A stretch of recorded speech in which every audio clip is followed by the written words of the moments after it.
వజ్రేష్ యాదవ్ చేసిన over action ప్రజాపాలన దరఖాస్తులు చేసుకోవడానికి వచ్చిన ప్రజలను విస్మయానికి గురిచేసిందని బీఆర్ఎస్ పార్టీ అధ్యక్షుడు సుదర్శన్ అన్నారు.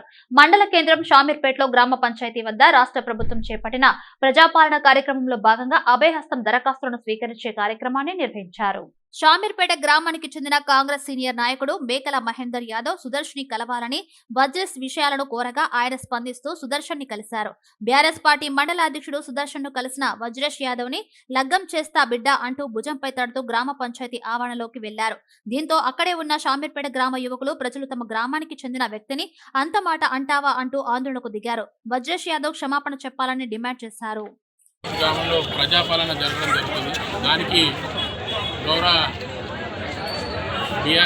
కాంగ్రెస్ పార్టీ నుంచి రంగయ్య యాదవ్ కానీ అదేవిధంగా సుధీరెడ్డి గారు, జిల్లా పరిషత్ చైర్మన్ చంద్రచంద్రరావు గారు వచ్చి మేమందరం బీఆర్ఎస్ కార్యకర్తలం అందరం ఒక సైడ్ వచ్చి నిలబడ్డం తర్వాత రంగయ్య గారు వాళ్ళందరూ గ్రామ పంచాయతీలో పోతున్నాడు వెంకట ఆయన ఇన్వైట్ చేసినాం.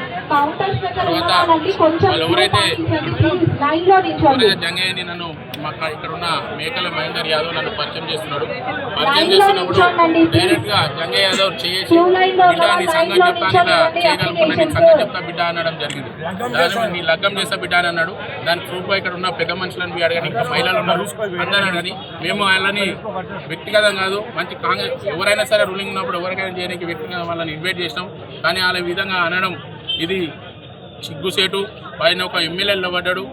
ఎవరైనా ప్రజాప్రతినిధులను మాట్లాడతాడు గౌరవించి మాట్లాడాలని నేర్చుకోవాలి.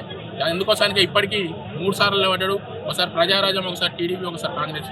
అందుకోసానికి జనాలు చిత్తుగా ఓడగొట్టిరని సంబంధించాం.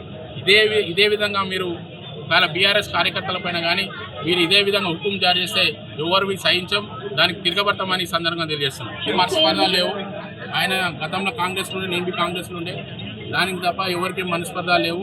కానీ ఇది అఫీషియల్ ప్రోగ్రామే కాదు, ఇది అఫీషియల్ ప్రోగ్రామ్ అయినా కానీ వాళ్ళు వచ్చినా ఇక్కడ గ్రామస్తులంగా మేమందరం స్వాగతించినాం.